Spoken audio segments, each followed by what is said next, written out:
Je vous remercie de votre déplacement massif pour couvrir cette conférence de presse, répondre à l'invitation de Greenwich Capital, représentée ici par Mme Charlotte Aubin, sa présidente, mais également répondre au maire de Bokar qui verra l'implantation de cette centrale de 20 MW de solaire. Bokar, je dis, c'est à 13 km de Dagana, dans le département de Dagana, sur la nationale 2 qui mène à Podor et à Matam. Et donc cette belle localité sur le bord du fleuve Sénégal verra dans 6 mois sortir de terre une centrale de 20 MW en énergie renouvelable, solaire, qui sera injectée dans le réseau de Sénélec sur la base d'un contrat que nous avons signé avec la société Synergie 2, représentée par ici son directeur général, M. Mamadou Sow.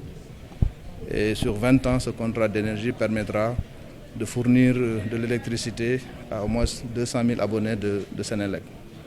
Donc c'est un projet extrêmement important dont le financement justement a été structuré par Mme Charlotte Aubin de Greenwich. Greenwich qui est un partenaire financier international de premier ordre et qui a la particularité de financer que les énergies renouvelables et avec des partenaires internationaux mais également africains, ce qui est extrêmement important. Et dans le capital de la société ici au Sénégal, vous retrouvez beaucoup de privés sénégalais, personnes physiques ou personnes morales. Et cela est également important pour le développement du secteur privé sénégalais.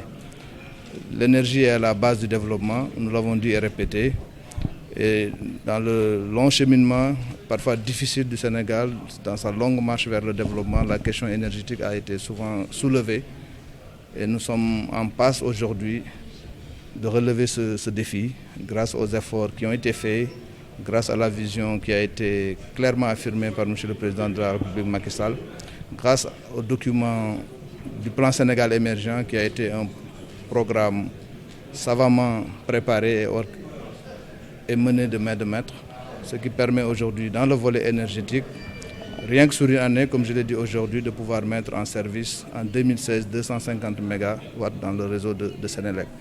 250 MW, comme je l'ai dit et répété, cela correspond à la puissance installée au Sénégal de l'indépendance à 2000, mais à peu près également à la puissance installée au Sénégal entre 2000 et 2012.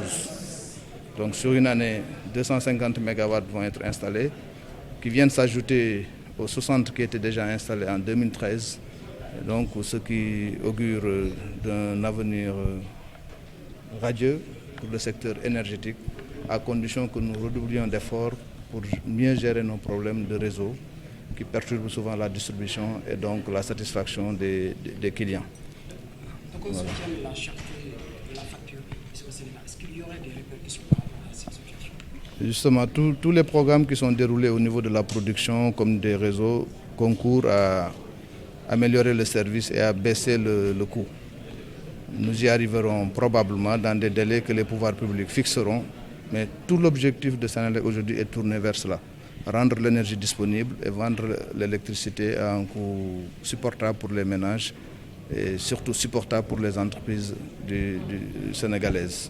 C'est une orientation clairement définie. Nous avons été instruits dans ce sens.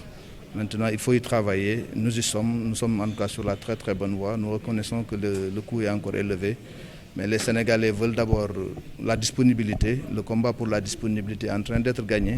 Nous avons de moins en moins de coupures. Vous avez entendu la Banque mondiale et ses filles le dire elle-même hier ou avant-hier à l'occasion de l'inauguration de Tobène. On est passé de 10% de coupures à peu près à moins d'1%, ce qui est exceptionnel.